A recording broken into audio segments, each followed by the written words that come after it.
Yo, that fucking TikTok had me gone. The train one? Yeah.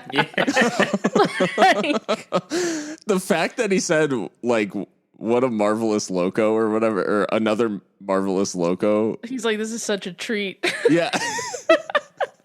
I'm glad I stayed up for this. Like, I That's really literally you. connected That with, is literally you. I was so the thing that fucked me up about it too was like he seemed so genuine, but everything about it was so like a meme. And I couldn't tell, like it was bothering me so much because the fact that the train's name was Dick My Butt and that's not even like the funniest part about it. And the fucking GoPro angle that he took or whatever, like that.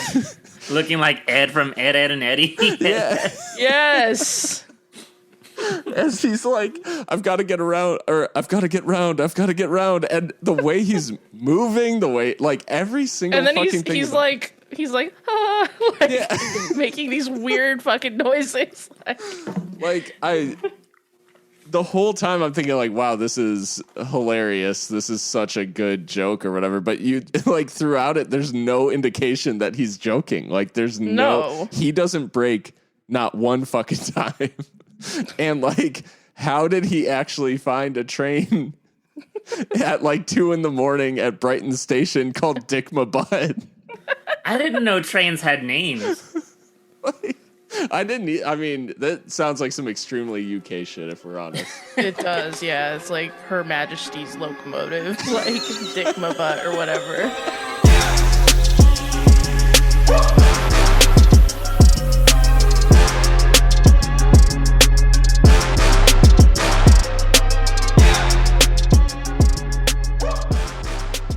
Hello, everyone, and welcome to Seriously Loco, the Seriously Crazy fan podcast for El Paso Locomotive FC, a proud member of the Beautiful Game Network, and brought to you by Roughneck Scarves and Icarus FC. I'm your host, Phil Bakke. Tonight, I'm joined by my co-hosts. We got Mika Burrell. Mika, how you doing? Doing well. Yeah, it's nice to be back on the pod. Again, guys, the fixture congestion was catching up with us. We did 2 back to back, and then we had to take a little break. But we're here now. Yeah, we're a little, we're like that player that played both games and then needed a little injury layoff, whatever. Took a knock, need a little Absolutely. break. But yeah, it is good to be back, and it feels good. We're also joined tonight by my other co-host, Christian Canales. Christian, how you doing? Doing good. We need to work on the podcast depth. We're a little thin. So yeah, we need people to sub in. I think so. I think that's it's called for next season. People tweeting about the podcast lineups like, oh, I don't know. He's being played out of position here, I think. Like, oh man. Well, if you're finding us for the first time, we're in the halcyon days of El Paso Locomotive FC right now, heading towards the end of what has been an unbelievable season, undefeated at home. And if you're thinking like, damn, sad I stumbled upon this so late in the game.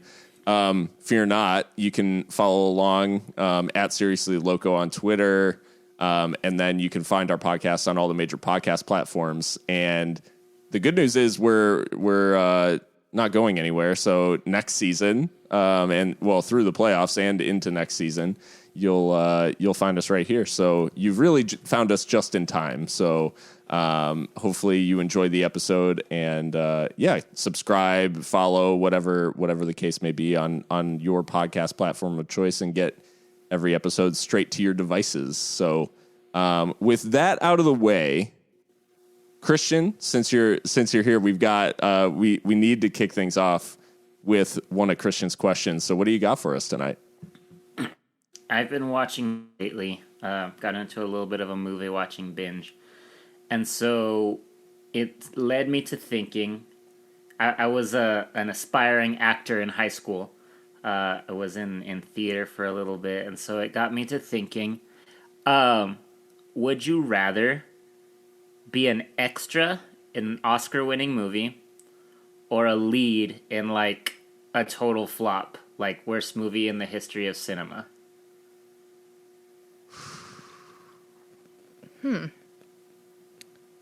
I would rather be an extra in an Oscar winner because I think it depends, like, depending on how much screen time or like time you spend on the set, you still get a SAG card. So I'd be like, I have a SAG card for being an extra in this incredible movie. That, and I don't think I'm much of an actress, so I'll happily just hang out on set. That probably is like the smarter career move, because if you got your if you're a union member off the back of an Oscar winner, it's probably a good resume builder for future appearances. Whereas, like, if you're the lead in a dog shit movie, you're probably never working again. So, yeah. I mean, the part of me that, like, you know, is on this podcast and just, like, loves attention would probably want to be the lead. But, yeah, if it was bad, I don't know. I would struggle with that, I think. So I'd rather be in the good movie, I think. It makes me think of, this question makes me think of Manos, The Hands of Fate. The most, like, terrible independent horror film. It is spooky season, and it was filmed in El Paso by El Paso. I think he was like an insurance salesman who just, like, made this film, and it's absolutely awful. So I've never actually seen it, but it came out in, like, the 60s. Interesting. Yeah, I'm too impulsive and crave attention too much, so I would probably choose to be in the bad movie. I mean, I wouldn't think it through all the way. I mean, I'm thinking of, like, do you guys know The Room?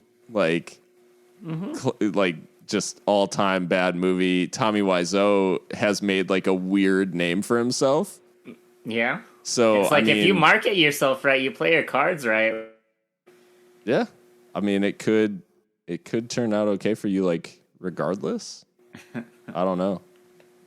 Damn, that is a tough one. And it is funny, though, like, those bad movies, it does feel like spooky season and just, like, Halloween time and all that stuff, like, draws those movies out. Like, I feel like there's a lot of bad horror movies, like those B horror movies and stuff like that. For sure. Damn. Well, I'm sure there will be people who will be like, I don't know, like you said, there could be upsides to being in that bad movie, but but I don't know. I don't know. Did you guys watch Dune? That's like the big. I have not, but it's a book, right? Yeah. Mm-hmm. Okay. It sounds interesting. I mean, I don't. That's the big shit right now. So. It seems like one of those movies that's probably like 4 hours long, right? No, I think it's. I actually watched it. I think it's like 2:15 or something like that. It's not as bad as what I was anticipating. That's for sure. I thought it was going to be like 3+. Yeah, I mean, the book is like 800,000 pages, so it's I think there's a part 2. Like, I think this was like the first, and they're breaking it up into like a few movies. I say a few. I think it's supposed to be 2 movies, so it'll probably be like 5 total hours of movie. But anyways, speaking of movies, we, as part of our layoff, we did not talk about the game against LA Galaxy 2 out there in Hollywood. So, guys, like, I feel like we have to address the fact that this match that feels almost like surreal when I think about it. Locomotive's heaviest defeat ever and a 5-0 loss to LA Galaxy 2. I struggled to come up with words for this game, but in quick fashion, like what happened? Like how did Lokomotiv suffer this defeat? I know we're in a much better place now, and it's like fine to talk about it. The pain has subsided probably a little bit as a result of the last two performances, but this was a tough night to be a Lokomotiv supporter. Yeah, I think we kind of have done this in previous seasons too, where once the job, if you will, is done, there's this like immediate mental drop off. It doesn't last long, but Yeah. I mean, the effects of such are still palpable, and I think that's what we saw here with Los Angeles Galaxy 2. They were just up for it, and we weren't. And you know, seeing the players that played on that night, it was a little bit surprising because it's not like we completely rotated and treated the game like a joke. But yeah, I think mentally we checked out, and it ended up showing on the pitch.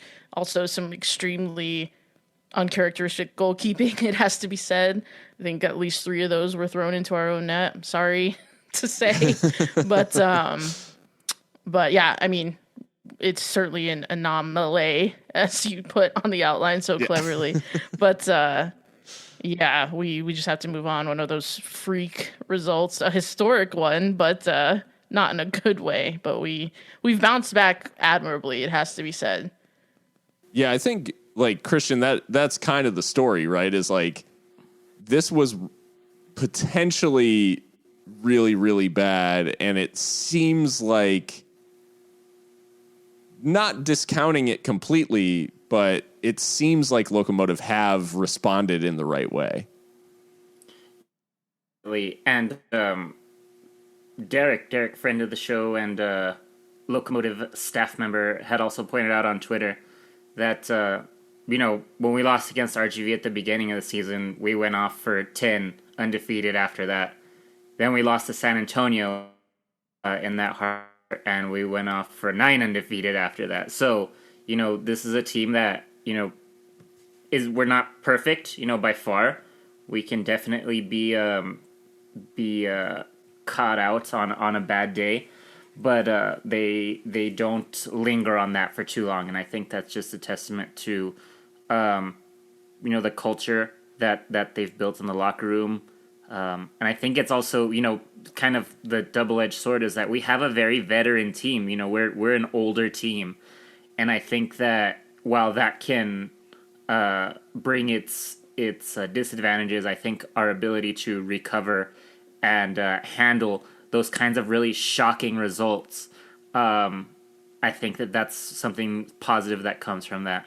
And I think that that's really good because we do have a lot of those older players on our team, but we also have a lot of young-ish and young talent. When you look at Diego, for Diego to be in a locker room with this kind of team that can face that adversity and still come back and just absolutely dominate after it, I just think that makes him a better player for the future.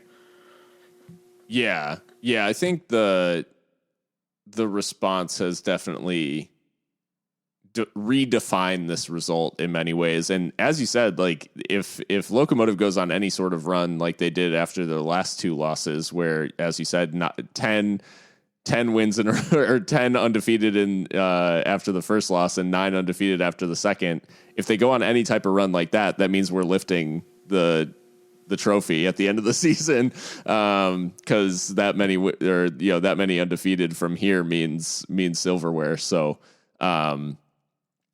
yeah, I mean, the response has really redefined this result, where if we had, I think, Mika, you put on Twitter during this game, like at Phil, are you down to Rage Pod? Like, and while that would have been extremely cathartic, I have to admit, like, I was far too drunk for that. You were far too drunk, and I was far too angry. I could not sleep. I think I think it's good almost that it was able to dissipate, and that we were able to bounce back from it, because Locomotive headed home and in a much needed return home, I think it has to be said, to take on Austin Bold, and 3-0 win for Locomotive. Gomez, Solignac, and Luna, the goal scorers, and one of those wins from Locomotive where they did an extremely good job of limiting the opponent and still being super clinical in those few moments where, it wasn't a dominant necessarily offensive performance of just shot after shot, but the chances that Locomotive fashion they put away clinically. For sure, yeah. I mean, this was the perfect way to bounce back, as we kind of have already alluded to. 3-0, also a clean sheet, which has been a little bit hard to come by this season for this Locomotive side. So, it was nice to get one over a Copa Tejas rival, having already locked up Copa Tejas, not having to kind of think about that angle. So, and yeah, the 3 goal scorers and all the guys that do get on the score sheet for this one are all the kind of players that you want in form right now. Josue, Solignac, Mahrez gets an assist in this one, gets 2 last night. It's really encouraging, and I know we'll get onto it, but yet another clean sheet. So after conceding 5, we've now scored 7 7 without conceding any. So definitely just building on what Christian said, we don't let these shocking results or even just normal losses kind of permeate to where it becomes this malaise. We're pretty good at picking ourselves back up, and that's definitely a credit to some of the more experienced heads in the locker room and the coaching staff, of course. And Christian, I mean, this Bold game was a case of, at least in the first 2 goals, and certainly, not as much the third, because it was on that breakaway towards the end of the game, but the first 2 goals, it was a case of bangers only. Gomez and Lucho scoring some brilliant goals. Yeah, you're gonna have to remind me. I remember Lucho's because I thought it was gonna be goal of the century. It was still a great goal, but it was helped by a little bit of a deflection. I can't remember. Gomez was the I called it on Twitter Jean-Claude Van Damme, where man's climbed the ladder, bicycle, took a head high volley, it was some Zlatan improvisation. Legit, it was Zlatan-esque. I don't know that we made that comparison, but yeah, a couple of really good goals, which I found funny that some of the Austin Bold media was critical of the goalkeeping, but I'm like, I don't know that anyone thought he was going to get up and take a shot from above shoulder height. Yeah, I think anybody else is letting that run out for the corner. The athleticism, I guess, of Josue Ron Gomez, an underrated trait of Gomez. I think he is known as he's a workman-like forward, does a lot of pressing, does a lot of he bodies people off the ball, but the overall athleticism of Gomez, his quickness, I don't know that he's necessarily he's not the fastest player, but he's quick. He can get from here to there faster than you. And then just his ability to do something like that, contort his body and get a shot off from a narrow angle, despite it. I mean, literally being at his eye level, essentially. Just but a couple of really, really good goals, and to round off and kind of give Locomotive a little bit of comfort in this one. And I think that what that goal also shows you is just the desire he has, especially this season. Last season was overall, I think, a little disappointing compared to how he performed in 2019. And I think that he came in, really wanting to just improve on last year.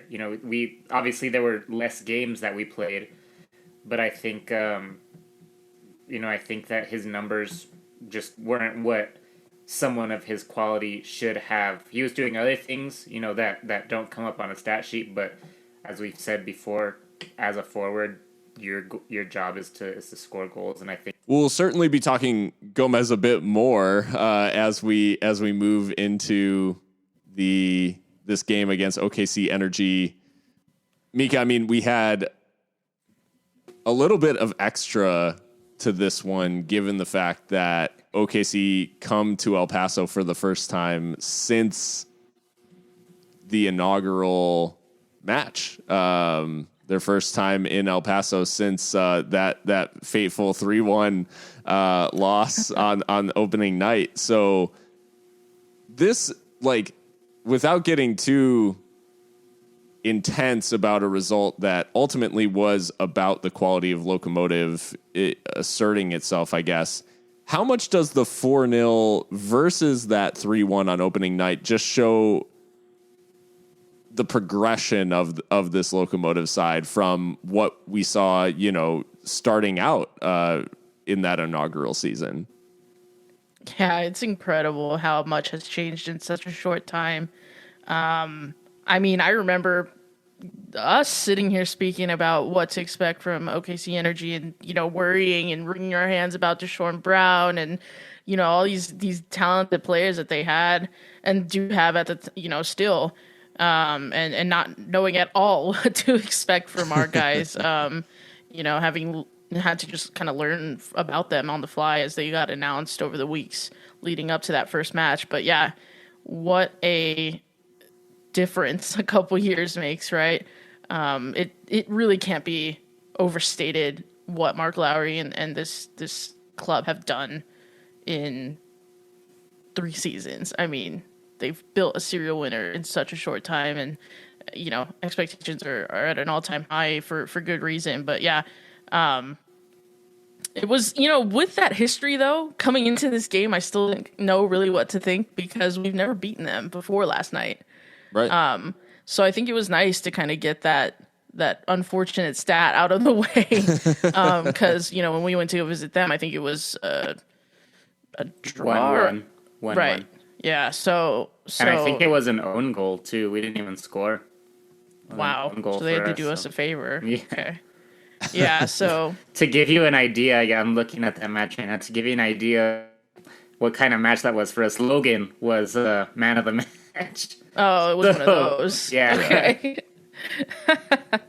Yeah. So, man, we've come a long way, and it was just utter dominance last night. I mean, and in a way that's not as obvious, I guess. Yes, 4-0, whatever, but the goals come in an 8-minute window, right? But I'm talking about dominance in the professional kind of way, where it's like they really couldn't lay a glove on us. Even that passages of play were actually quite boring at times because we were just holding on to the ball and managing the game in ways that maybe we wish we would have done with other stronger opponents, you might say.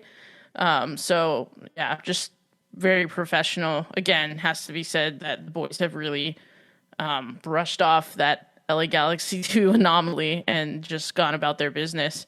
Because I keep saying it over the past couple of weeks, but now we really truly are at the business end. We've got one more game. So yeah, it's nice to just be cruising right now towards the postseason. Can I just say one more thing about the history with OKC?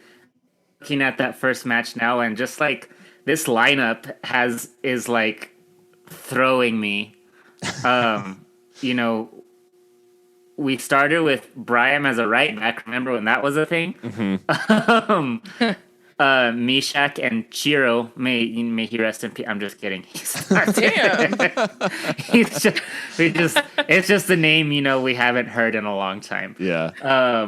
Chiro in the center, and then Andrew Fox at left back. Remember when that was a thing? Richie Ryan. And then Kiffy is also starting in this match, apparently. I don't know where he was playing. I guess as a midfielder, but I don't think that was... Well, remember, back then, lineups were also just guesses. Yeah. I guess. But James Kiffy, Richie, Seb Contreras, Nick Ross, Derek Gebhardt, and Omar. And for Oklahoma City, Alex in the heart of that lineup, Alexi Bassetti. That's also a little throwback too. Yeah. Wow. What a time. And the goal scorers nostalgia, man. The goal scorers that night, Derek Gebhardt obviously scores the first for Locomotive, but who scored? Was it Deshaun Brown had two for them? Had two, and Cordell Cato, who is playing. I don't think he's playing anymore. And Deshaun Brown's like in the Indian Super League now or something. Uh-huh. Let's take a look. And Alexi Bassetti is playing like 5th tier in France. Yep. Nuts. Yeah, Deshaun Brown plays as a striker for Indian Super League club Northeast United FC. See, if you had told me that was in like the National League North, I would have believed that too. Like Northeast United FC. That sounds like some extremely Pez, like non-licensed team. Yeah, that's exactly right. So speaking of lineups, like when we were going through this difficult period, like this long stretch of games, we had this whole Mika, I mean, especially like you and I had this whole discussion about the shape and like the 4-4-2 diamond versus the flat 4-4-2 that we saw emerge for a period of time. We saw Mark go back to the diamond for a couple of performances, but he goes to the diamond at LA2. Total disaster. And for the last 2 games now, we've seen a 4-3-3, which, to be fair, is only like a slight variation on the shape of the 4-4-2 diamond, because it's really just taking it's taking the point of the diamond and moving them into the attacking that front 3. So it's not a massive shift, but they've now rolled this 4-3-3 out the last 2 games, 7 goals to show for it. Are we seeing a shift, a tactical little tweak here right at the end of the season from Mark as he heads into the playoffs to give opponents something different to look at? Yeah, I mean, the thing about formations, right, is that they're only, in the modern game at least, I'll say, they're only really like super relevant off the ball. I think there's so much movement now and like tactical variation in every player's role that like a formation won't be a 4-3-3 like throughout the game, especially on the ball. Yeah. But yeah, I think off the ball it's very clear, and I think it's clear even when we play other systems that it is a 4-3-3. You've got those 2 pressing lines really, and then the back 4 just kind of fall into place when we get really narrow.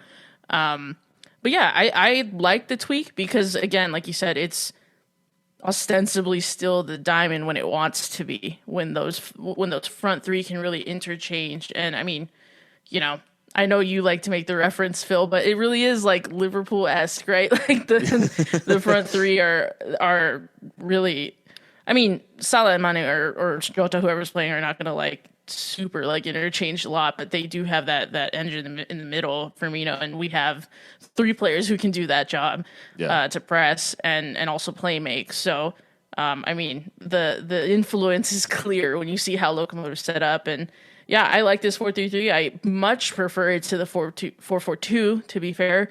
I don't want to see that flat 4-4-2 at all if we can avoid it. The balance is not right. I think we need 3 midfielders at all times. But yeah, I'm happy to see that we're tinkering, but still kind of staying true to our overall tactical values, if you will. And Christian, like, as this game kicked off, there was this weird feeling, I guess, in the opening 40 minutes. It was fine. It seemed was okay, but we seemed even maybe a little bit vulnerable, but also not really creating a whole lot. Like, what did you make of this opening sequence? And do you think it was just like the buildup of this last month that's just been so crazy that we kind of came out of the blocks a little bit slow? Or do you think it was just Locomotive like feeling out OKC? Like what did you make of that opening 40 minutes? Yeah, I think there was a lot of just growing into the game at the beginning, because like you said, there wasn't much coming from just the people that you expect to kind of have that impact. Diego wasn't doing the things that we've seen him do at that point. 40 is a long time for him to be quiet, without having really anything to talk about for him. So that was unusual. And I think that, it also seemed to be a little bit of a physical game too. Not anything crazy, but I think there was some physicality to it. And, it really came to a head, unfortunately, when Brahim got hurt. Yeah. And, somehow, that ended up kind of being the catalyst. I don't know if, I can't necessarily remember Jose doing anything spectacular, but I really think that at that point, that's pretty much when everything changed. I think he goes down like at the 30th minute, and by the time we get back into play, it's like the 35th, 36th, and then we score at 40. Yeah. So something about that substitution, maybe it's just, we just needed kind of to break a little whatever momentum that OKC had, and that was all that we needed. So, obviously not glad that Brahim got hurt, but something about that gave us an opportunity, I think, to regroup and get our focus back on what we needed to do. Are you guys concerned at all about the potential for? I mean, Brahim was out with a head injury leading up to this, and he seemingly goes off with another head injury in this one. So what do you guys make anything of this early sub from Brahim? Do you think, like, are you worried at all about his availability going forward?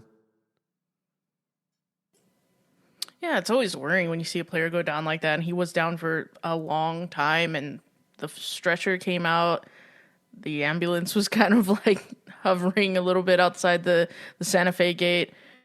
Like you said, the previous injury looked to be a head injury as well. So is there anyone more unlucky than Brahim Rebillon right now? I don't think so, in this squad at least.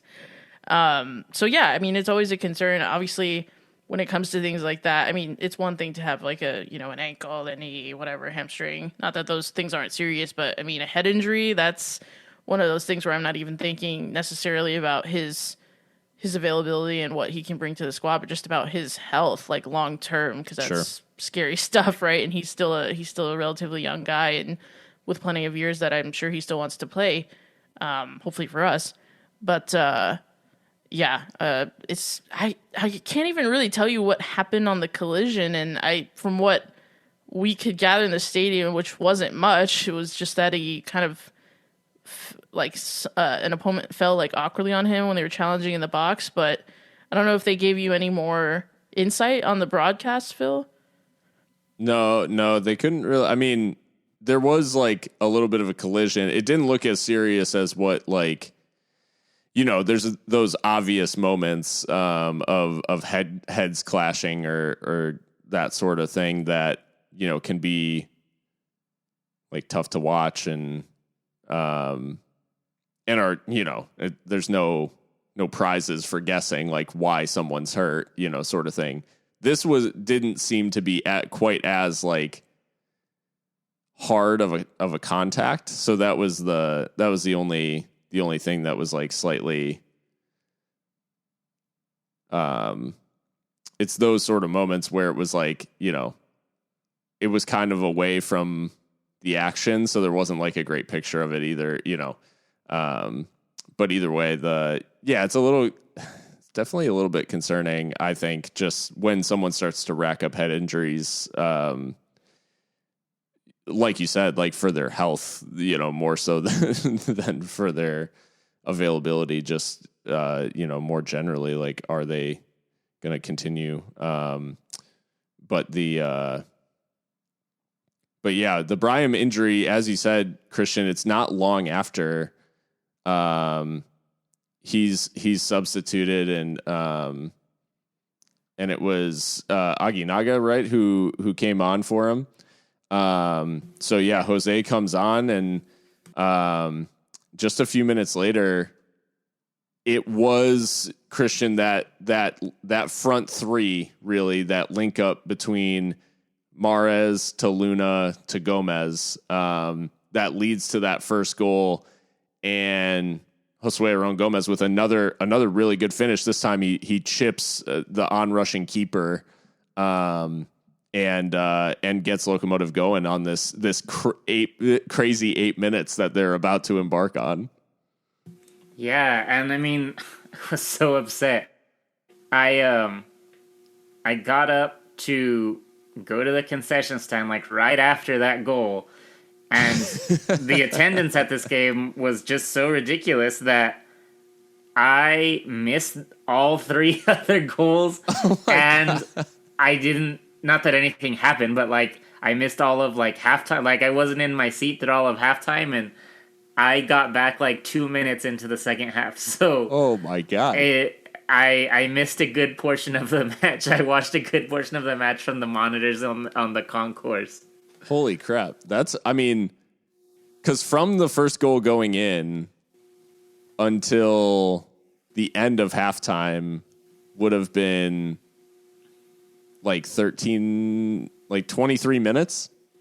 And more, because I think that there was like 6 minutes of extra time also because of Brahim's injury. Yeah. Yeah, it ended up being five added minutes. I think they played like 50 something. So almost a full half hour. Yeah. Waiting in line for freaking popcorn.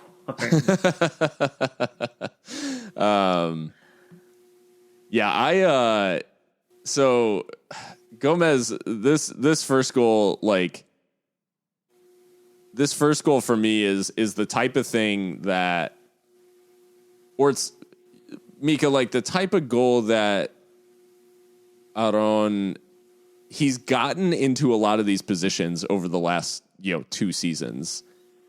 And I think a lot of times he tries the right thing. And there's so many times where we're like, oh, he's a little unlucky, or, oh, good save, or whatever. Like, both of these finishes from Gomez are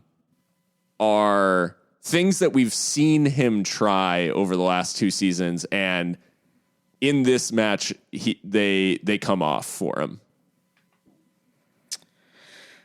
Oh man, the one that stands out for me is the belter that's up for goal of the week from USL Championship, which I highly suggest everyone listening to this go vote. It's nice to see him take that on because it takes a bit of confidence, right? And actually, I don't remember who's making the run towards the keeper and does call for it. But the angle closes, and he really only has that one decision, which is to put it near post. And even though it's near post, I really don't think the goalkeeper's got much that he can do about that because of the pace on the shot, because of it was always rising, as they say.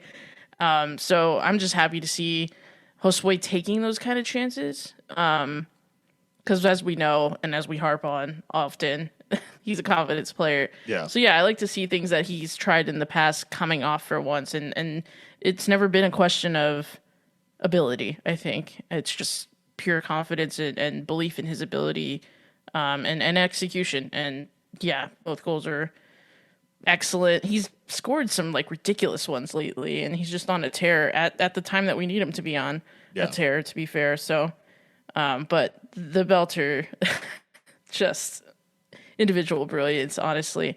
And yeah, it's just a joy to watch him right now. Go for it, Christian. I was saying, and right, literally like the last kick of the half too. He almost bags the hat trick with with that little chip / volley. That's one of those ones that it was just unlucky. Like it would have. Yeah. I don't even know if you can say it's unlucky because it has no business going in, but it almost did. I'd have been out to town and nobody would have known like what was going on. They're like, "Sir, it's Sunday night. Like nothing's open. This is Ohio." And no, I like one. I'm extremely happy for Aron because he is like all of those things that people give him credit for, which is the hard worker. He presses extremely well. He does like all of this hard work. He actually is really good at holding up play. Like he does all of these like hardworking striker type things.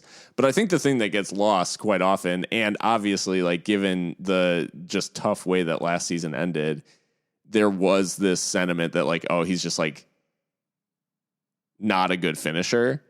And I think not the reality clutch. Is that like he is an extremely like confidence, like he's an extreme confidence player. And in this one, as you said, Mika, like it takes confidence to take a shot like that on, in the second case for sure. And like you said, the way he cuts across that ball and the movement he generates and the power he generates on that shot, like I don't think the keeper's got any shot getting near it just because it's hit with such pace and is moving like violently. But yeah, I'm just happy for Aron, and he is hitting this patch of form at exactly the right time headed into the playoffs. Like it is so valuable to have him feeling himself right at the business end of the season, as you say. Both goals too, for me, like come from really good work, like around him. And that is like, it's the press in the first one, where Diego ends up with the ball, like because we've pressed well, and credit to Aguinaga and Luna and Mahrez for pressing in packs and not just like running around. So Luna ends up with it, and it's a simple couple of passes, although Dylan's pass is like right on the money for Aron to get onto it, but not, it's in that sweet spot to bait the keeper out, but not let him get to it. And then the second is the ball over the top comes from Nick Ross, and Gomez's run is really good in that he literally stops and then bolts in behind. Like he literally stops moving and so the defender is completely flat-footed for the ball in behind. And just both goals, like a lot of really, really good execution on both sides, but at the end of the day, like it takes that finisher who's in that confident mood to get the job done. And Gomez absolutely is that for us right now. But there's someone else who's scoring a lot that we need to talk about. The other two goals. OKC make the mistake of conceding two corners, and the man who, for whatever reason, like we have a guy named Andrew Fox, but the Fox in the box right now is none other than Macaulay King. Wow, just the fact that we have these options. When have we become like a good set piece team? Like we still can't. I mean, our set piece defending is still shocking at times. Like I'm still nervous whenever we have to defend one. But boy, do we feel threatening on corners. Listen, you guys know well that Maka sometimes annoys me a little bit with his positioning and some of the adventures that he goes on when he bombs on for whatever reason. But we also have been crying out over the past 3 seasons about these patterns of play and breaking them and being a little bit unpredictable. And he certainly gives us that. This guy is unstoppable right now in the box. And even some of the runs that he went on were like really good and like progress the ball. And I think I just need to cut Maka a little bit of slack right now because he's delivering the goods, and that's what 6 goals now. Yeah. Derek, 7? Is it 6 or 7? I thought it was 7. I think it's 6. either pretty way, sure. I get- for a defender, that's Wait, yeah. insane. Our good friend Derek posted the all-time scoring charts for the club, and there's Maka surrounded by forwards of years past.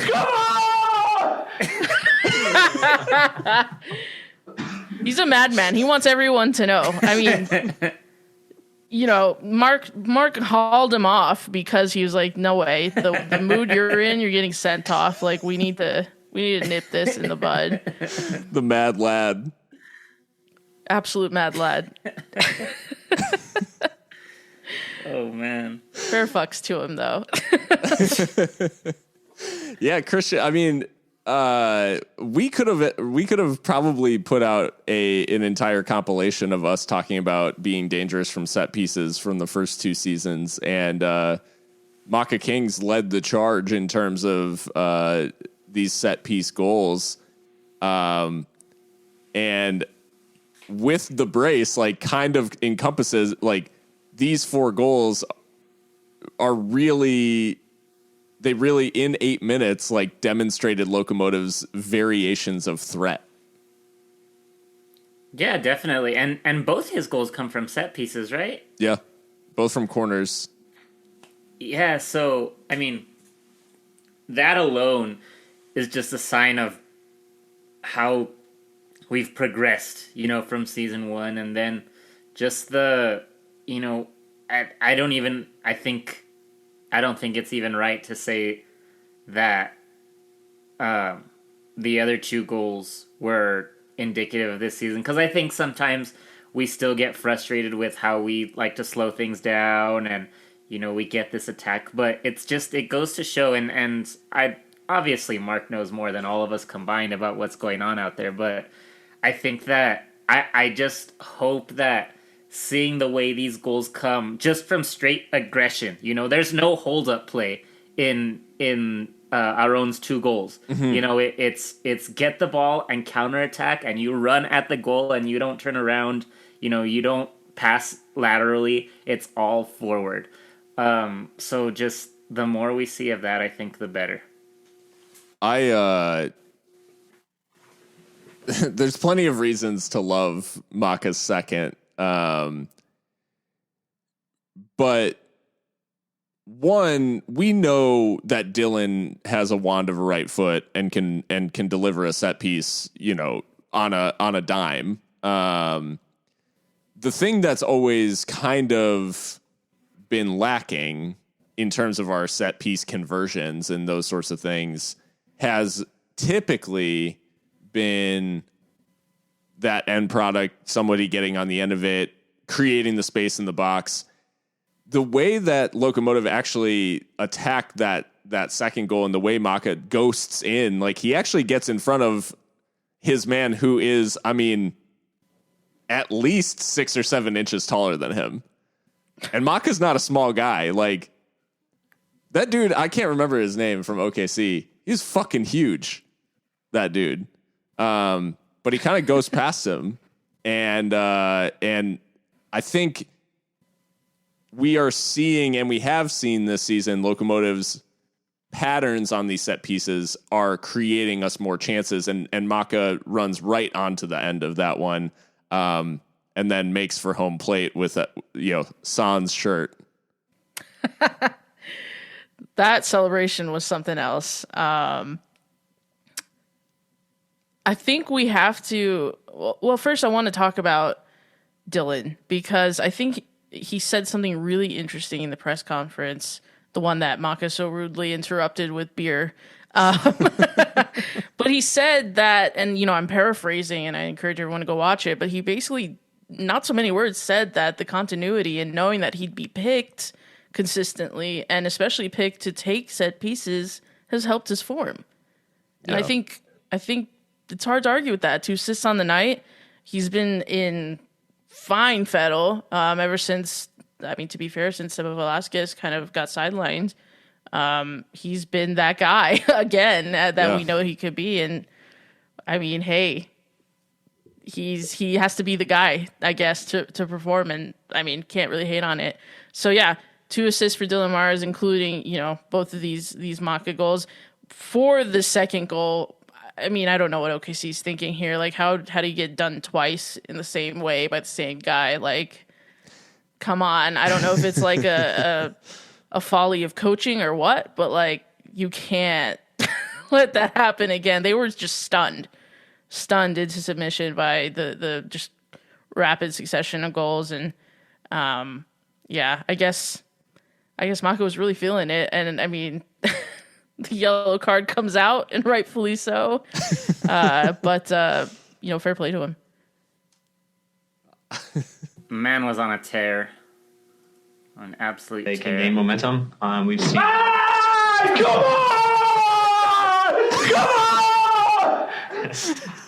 Come on! Maka, please.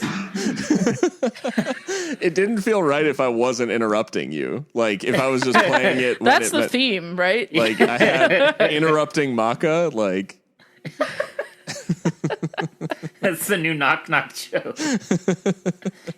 Knock knock, who's there? Interrupting Maka. Interrupting Maka. Yeah, getting sprayed with beer. Yeah, if you haven't watched that press conference, you need to, because he interrupts both Aron's and Dylan's press conferences. The first he's wearing a shirt, the second he isn't. Beer's involved in both. You know, because Mark comes on later. Mark told him. He's like, I swear to God, if you get beer on my shirt, you're done for the season. Well, and in the first one, he's holding like a souvenir from a victim. You just have to watch it. Yeah, you have to go back and watch it. Well, guys, like the rest of the match plays out like relatively incident free as a result. Like we have these crazy 8 minutes. It could have been 5, as you said, Christian, with Aron's chance there right at the end of the first half, in like the 5th minute of stoppage time. But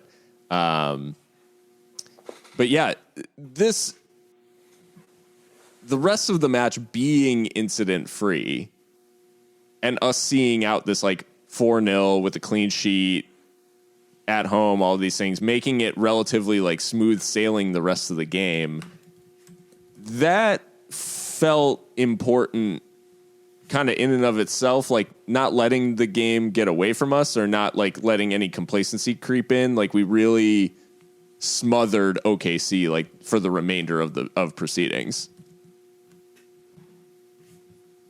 Yeah, I mean, it's as professional as you get, and I couldn't even really tell you anything noteworthy from the second half because the team didn't make us nervous, I guess, for 45 minutes until we could, clinch it. It was 1 at halftime. We were able to make subs right away. Maka comes off at half, Yeah, naturally, because the man was definitely getting a red card if he bagged the hat trick and took his shirt off again. And yeah, we were another clean sheet, sold out crowd. Just, it was great. Like, it didn't really feel like a Sunday night, to be honest. Waking up this morning for work was jarring compared to the vibes from last night. So it's nice to just see a game out, be dominant, and then see it out.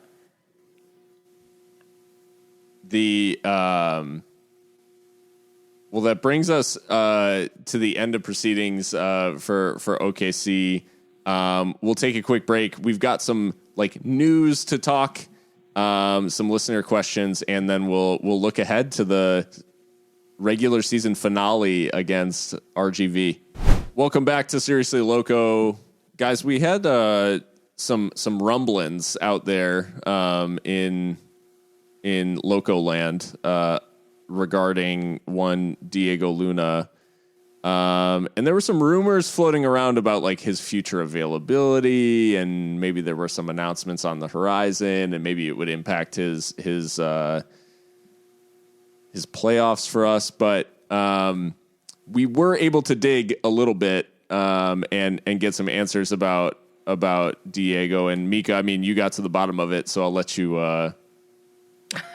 let you speak on it. It's a joint journalistic effort. Let's be fair. Yeah, I know. It kind of just like came across my desk this morning from a good friend, just saying like, is there any like, should we worry about his availability for the playoffs? Is someone already coming to poach him and all that? And it's been put to us that he's absolutely going to be available for RGV, and of course November 6th, the first, the quarterfinal. So I wouldn't worry about it. Loco's faithful as far as that first playoff game is concerned. There is, some announcements on the horizon from what we can tell, but I mean, time will tell, and we'll just have to wait and see. But no, I think Diego. I mean, Diego's being plastered across the playoff promo material. I think it'd be kind of a silly look if, his face is selling tickets and he's not going to play. Yeah, I doubt that. And even when he doesn't get on the score sheet like he did, he failed to do against OKC, he was still influential, got the hockey assist. So he's also in fine form. Yeah, I wouldn't worry about that too much.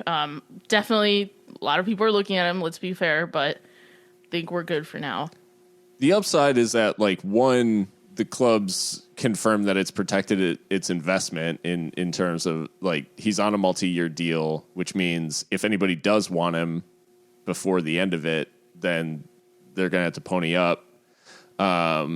Which is good news for Locomotive. And the second thing is that, and I just highlighted this, obviously you take it with a grain of salt. It's a snapshot in time, all these things. But if you look at the way that, one, Diego's responded to playing first team football in like a senior team for the first time ever in his career, he loves playing for Locomotive. Like, he really, he kisses the badge after every goal, basically. Like, he loves the club, loves playing for us.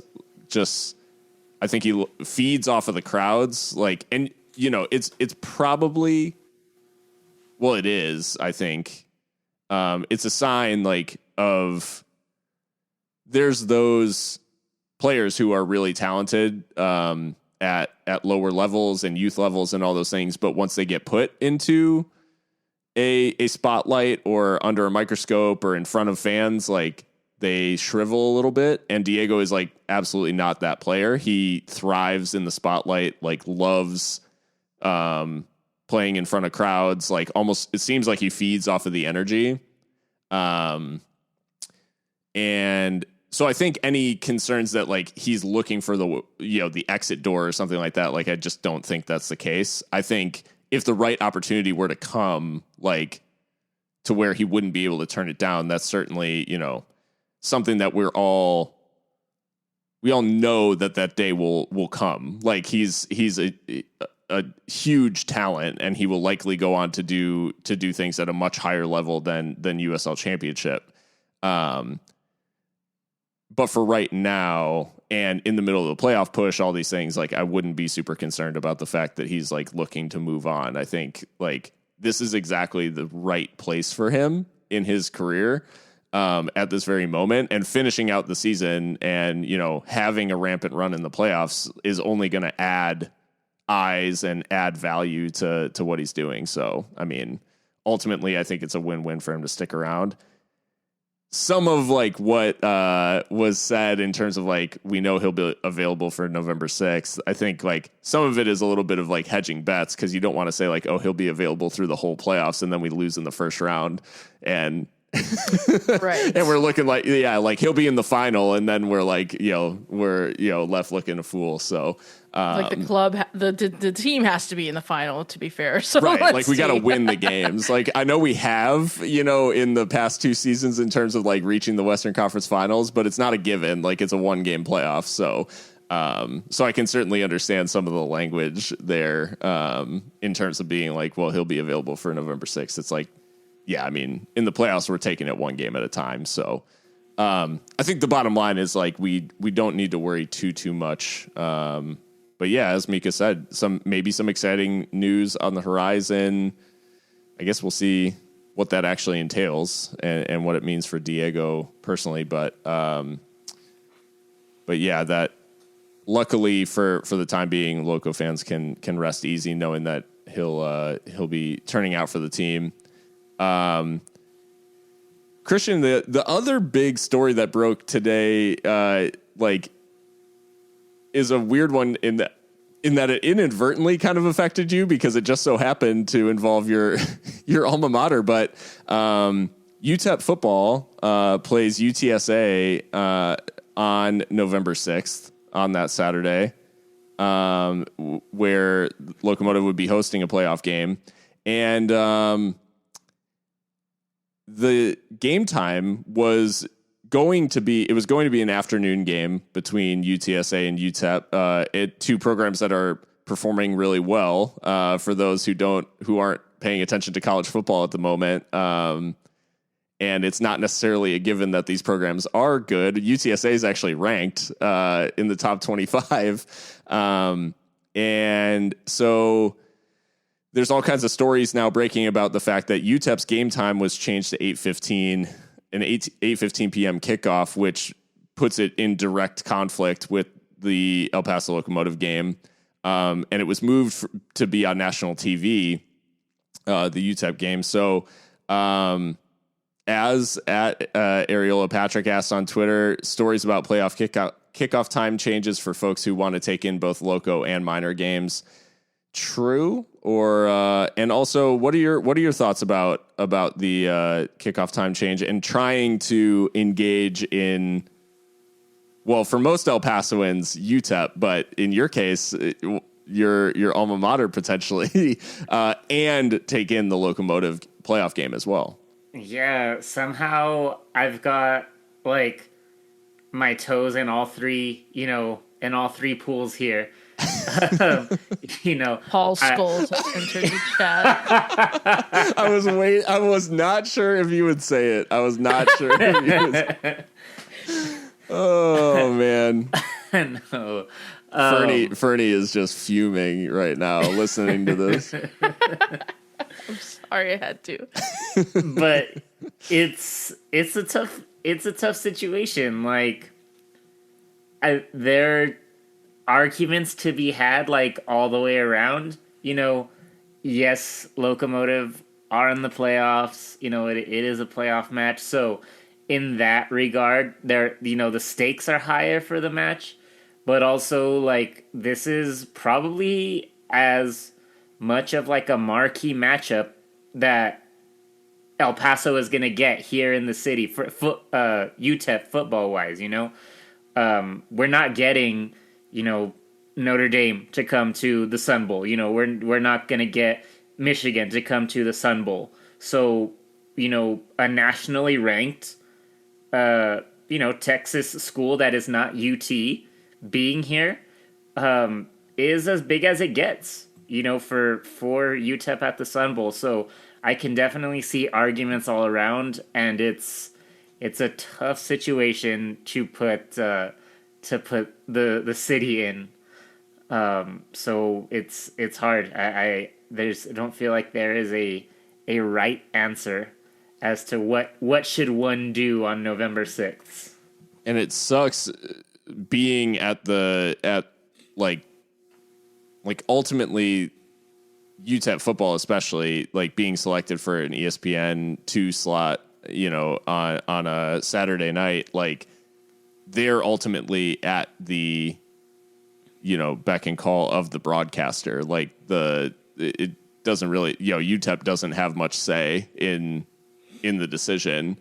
And certainly like the city of El Paso doesn't have any sway. So, Mika, there's been talk of Locomotive's recourse in response to UTEP's game time changing. And, there's been some reporting about what it could look like and some of Locomotive's options. So, what's been the chatter out there? Yeah, from what we understand, there's not been a decision made by Locomotive, at least, on, a change of kickoff time or even kickoff day. I'm sure they have to involve the league in that discussion. because it is a playoff match and you have to give consideration to the other team as well and all that kind of thing. So I'm sure that's being worked through. Brett Bloomquist from the Times tweeted earlier today, seems possible Locomotive can move their playoff match to Friday, November 5th to avoid conflict with UTEP football. Nothing's set yet.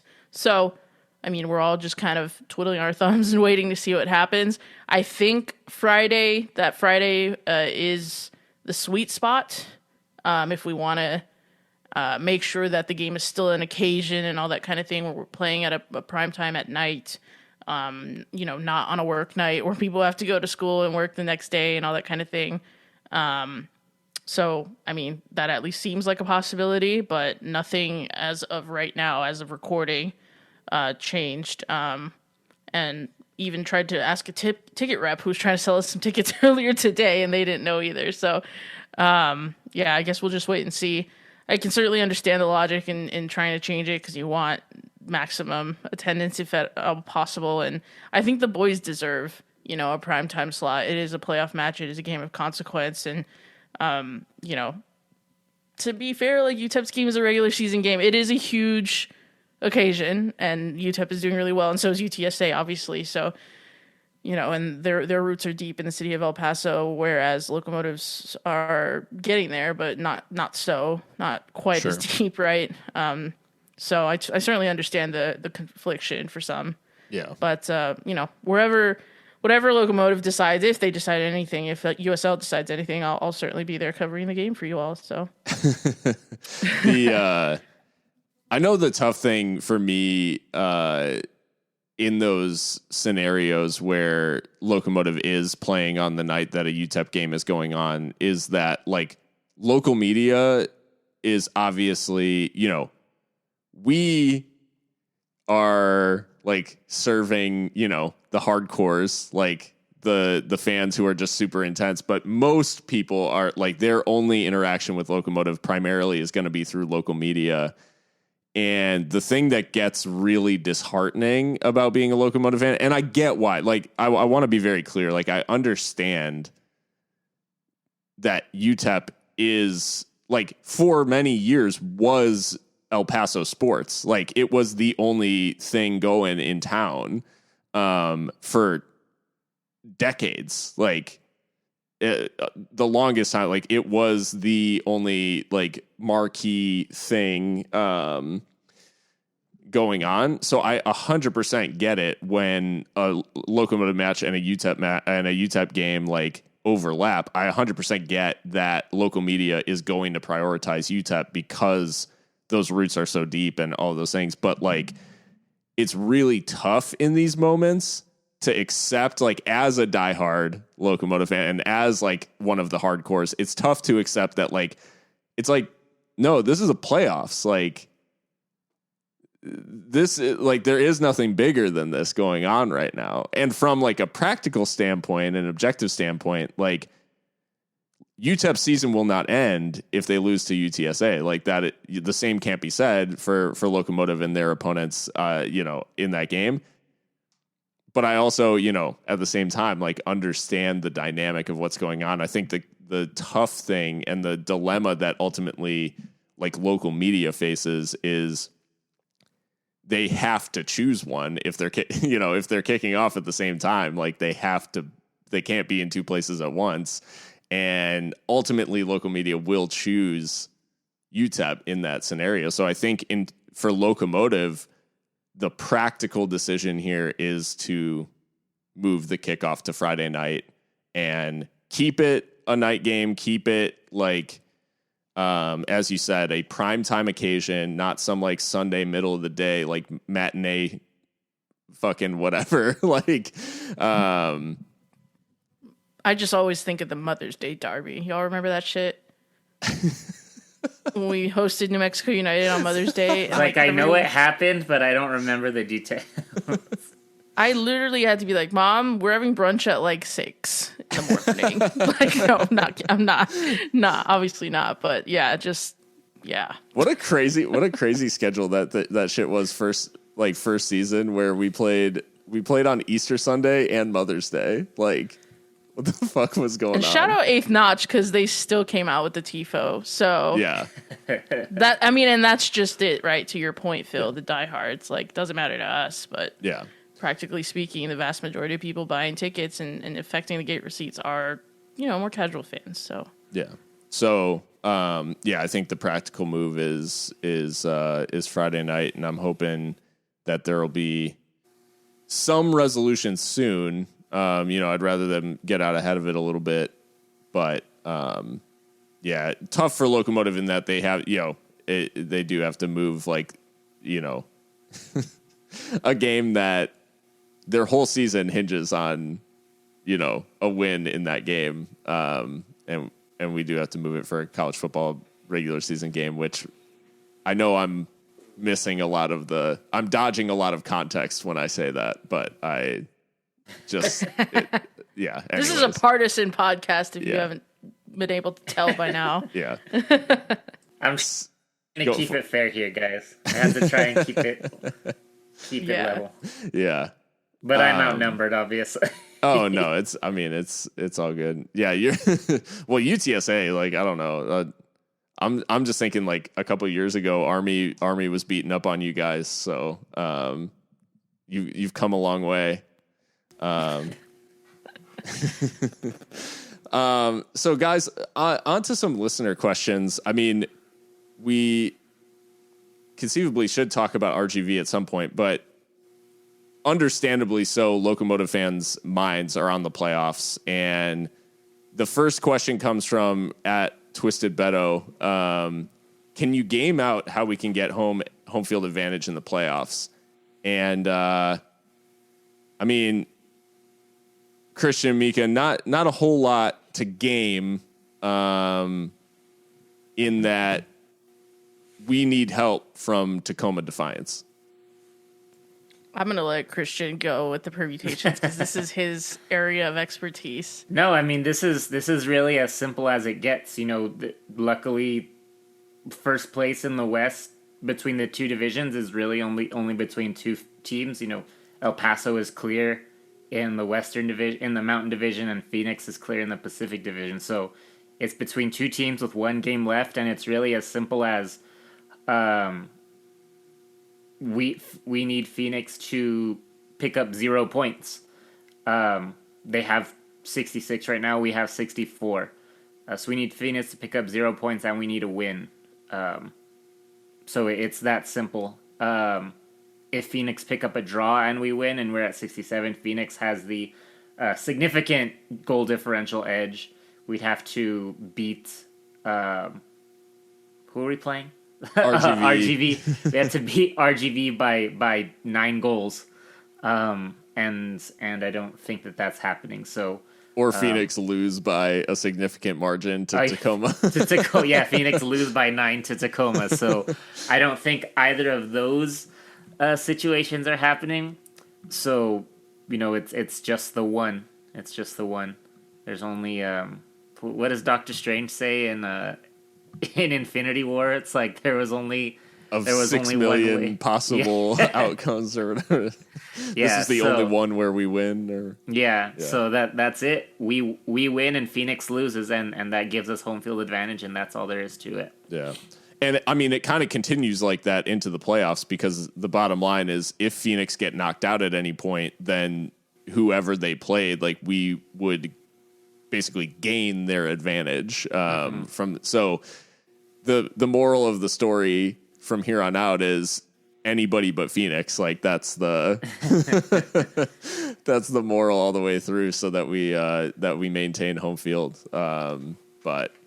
Tacoma can do us a big favor. And in fairness, they need a win to have any hope of sneaking into the playoffs as well. So they have it all to play for. Phoenix obviously just has the home field in the Western Conference Final to play for. So on the other side of things, Tampa Bay actually, with their last little run of form, locked up home field throughout the playoffs. Barring if Phoenix wins and Tampa Bay loses on the final day, that would be Phoenix could still overtake them technically, I think. Yeah. but Tampa Bay in pole position there to maintain home field for the final. But yeah, it's basically root against Phoenix. It's simple as that, which should be fairly comfortable for most Locomotive fans, to be honest. It's also just so frustrating that we're even having this discussion, just because like of all the losses, or not even losses, just the points that we've dropped in the last month. Yeah, we wouldn't even be having this conversation. We'd be pretty much clear. If San Antonio hadn't happened, if switchbacks hadn't happened, if Austin hadn't happened, all of those last second points dropped. That's 6 points right there. Yeah. In a total of like 3 minutes played. So that's a little frustrating, but it is what it is. That's true. Yeah. Wow. We'd be miles clear, and we'd actually have home field for the final probably as well. Or have a chance to get home field for the final on the final day. Yeah. But oh man, it is what it is. It is what it is. And speaking of Phoenix, at Jay Konecki asks, what type of candle should I be burning on Saturday to curse Phoenix? Mika, any curse tips?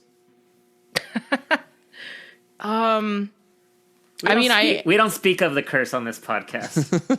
Truly. I don't know. I am a candle feed myself. Like, if you just like candles, like, just get on the Bath and Body Works mailing list. Yeah, that's right. The sales are outrageous. You are quite the candleista. It's stupid. Don't. It's so stupid. Don't make the mistakes I'm literally that I've lighting made. money on fire. Like, if you think about it. But the aromas. Yeah, the ambiance. Like. So in preparation for this question, and just so you know, Jake, that we're doing research out here to help you, I Googled how to curse somebody. And I landed on a WikiHow article. Oh my god.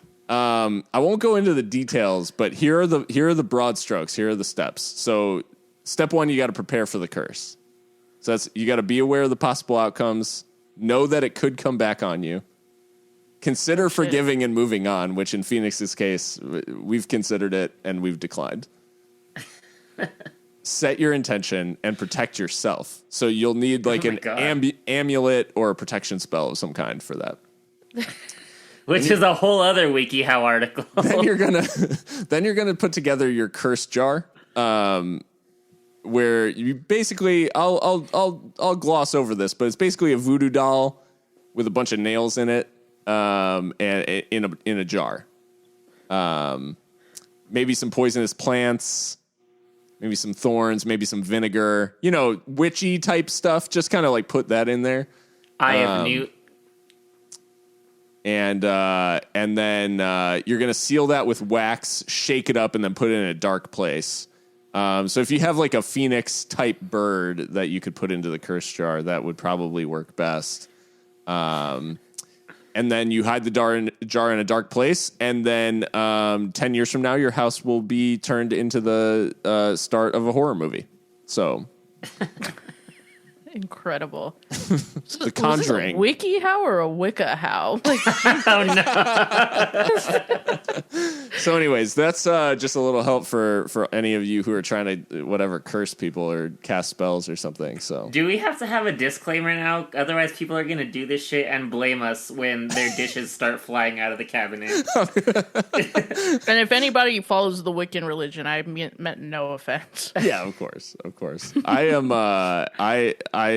Yeah. No, I'm sure I'll get replies to this podcast of Bruja.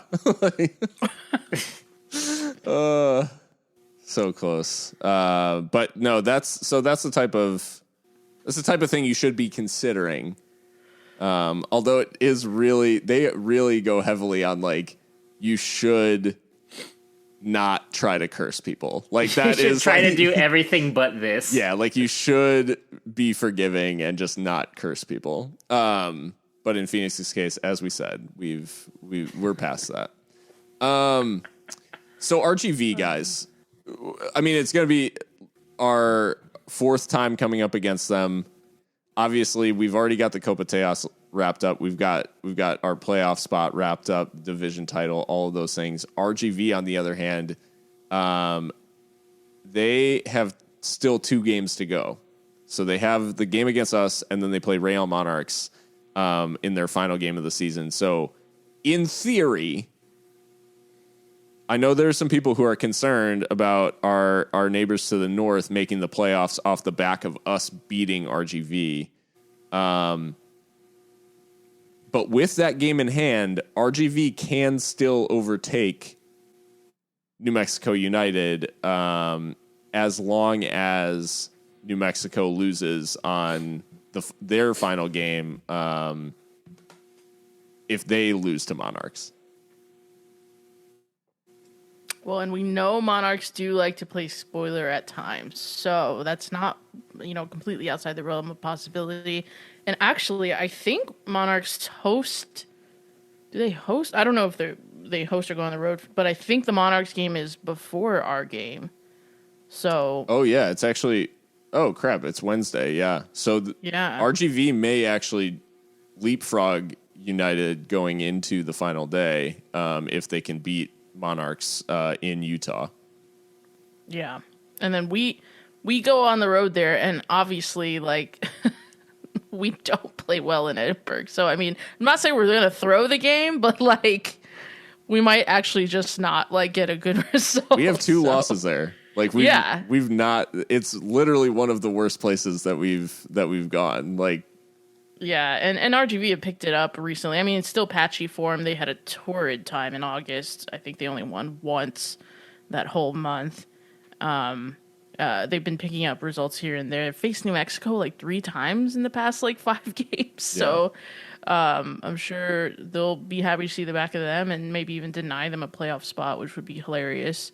In fairness, RGV and Christian, I mean, I know these are your boys since the beginning of the season, but RGV. What are you talking about, Phil? Those guys are trash. Would never rate them. RGV in the last game, they went out and they handled New Mexico. 2-0 win, but I mean, this was they barely broke a sweat. They created all the chances. New Mexico had 1 shot on target, only 5 shots in the whole game. Just got worked, and this was a game in which United, all they needed was a point, right? Or not even a point, or maybe it was a point at the time. If they get a point from this, they probably go through. So anyways, they were looking to clinch a playoff spot, and they got worked by RGV. Do you think there's enough about RGV to charge into that number 4 spot? They clearly have the ability to do it, and I think that, like Mika said, for whatever reason, August wasn't very kind to them. But Monarchs, well, obviously any opponent can do anything on any day. Monarchs, we can't say that they're not, one of the bottom teams in the league right now, so they get that break and then they get to play at home. So anything is possible for them right now. I don't think it's impossible to say that they come away with at least 4 points to end the season. So they definitely have a shot. We've gone, even between us, we've gone back and forth on what is preferable. Would we prefer that, RGV gets in and New Mexico gets out, or New Mexico gets, that 4th place slot and then just gets stomped by Phoenix in the first round, So it's hard. And the more I've thought about it,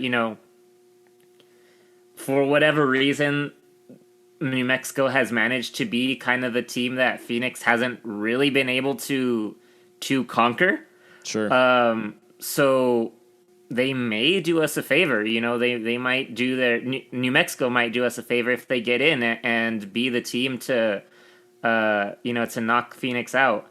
Because honestly, Phoenix is the only team that I have a real concern about at this point. Especially given the way that the last postseason ended. So if New Mexico gets in and does us that favor, I'm fine. We've already shown that we can own New Mexico in the postseason, and we'll do it again this year if we have to. So I think that's where I'm at right now, is that I'm okay with RGV not getting in, even though I did think that they should have been one of the top teams in the division this season. That's interesting, and yeah, that history with Phoenix from New Mexico United. That's an angle I hadn't quite considered. So, yeah, maybe I don't know. It might be it might be preferable. I know RGV did lose to Phoenix this season as well, like pretty comfortably. So, yeah, maybe I don't know. Maybe United's the key, because if United have to come to the swap, I feel pretty comfortable with that these days. So, wow, interesting. So, I mean, all that being said, guys, RGV come into this one and like they've obviously been through a crazy patch of form, but they did beat United last time out. Locomotive coming into this one off the back of 2 clean sheets, and as you said, Mika, 7 goals across the 2 games. What are we thinking as the team goes to Edinburgh? I mean, does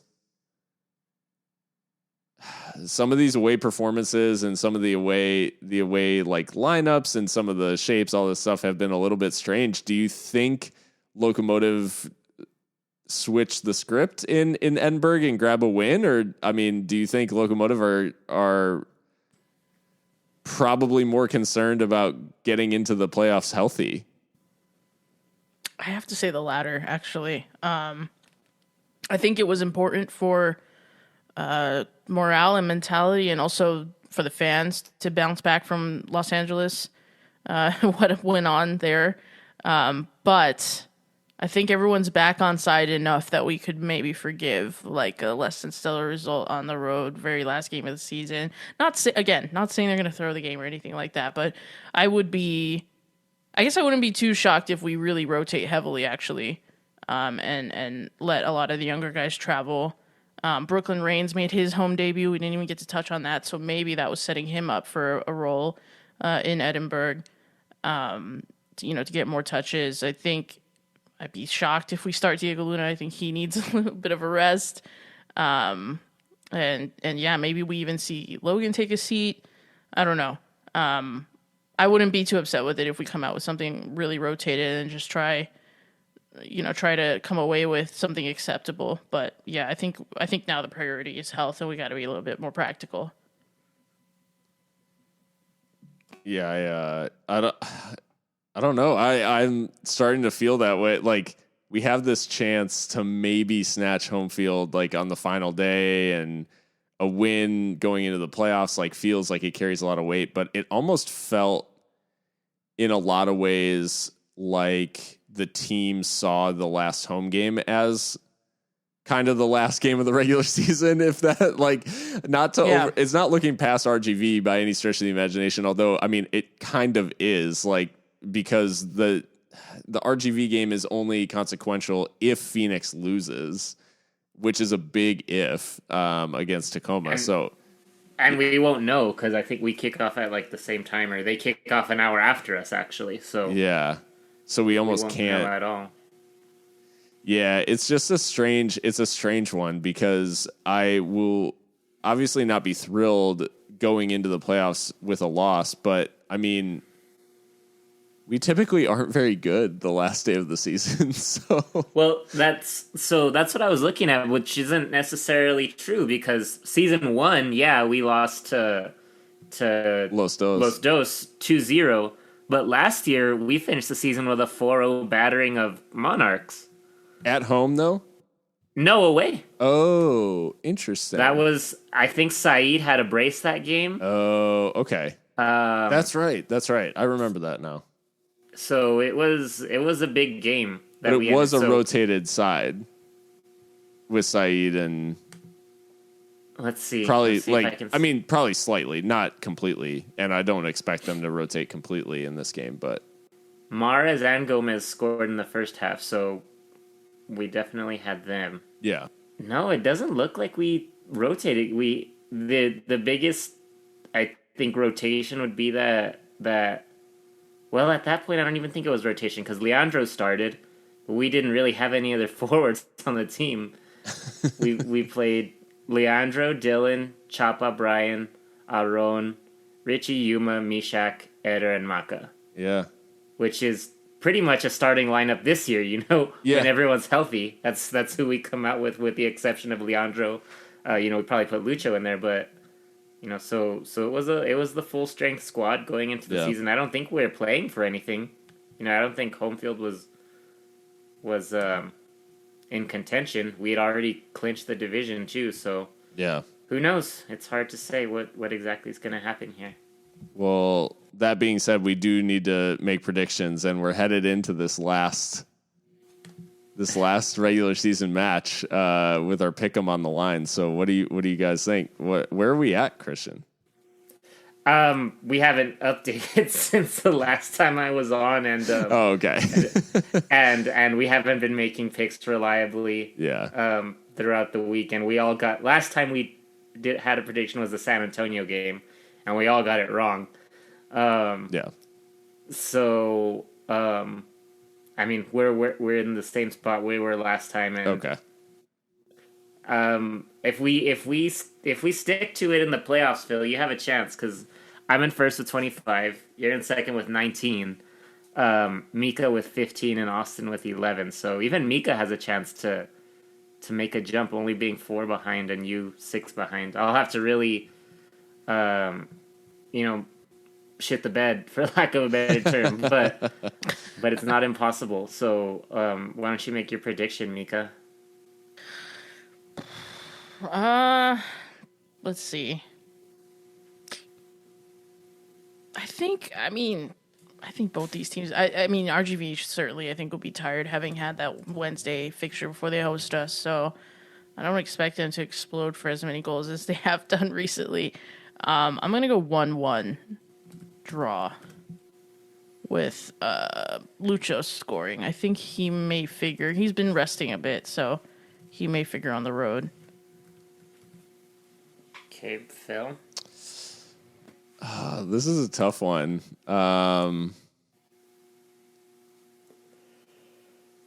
Yeah,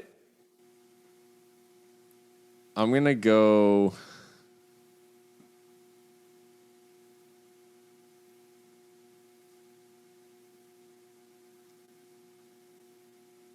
I don't know. Like, just like.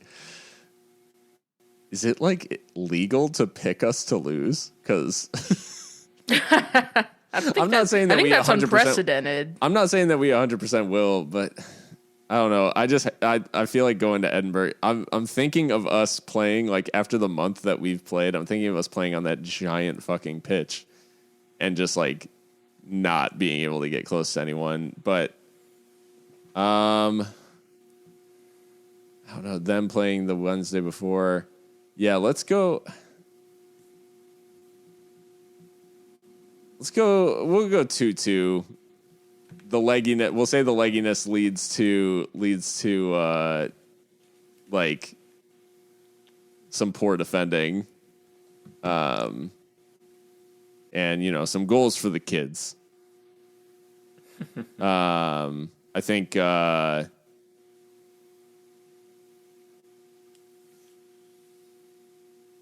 I mean, at this point, I may go for a Maka goal just because it seems like on the road, set piece seems like his type of thing. Okay.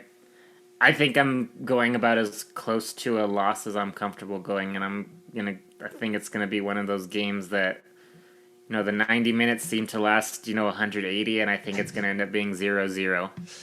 Yeah, I thought about going that route too.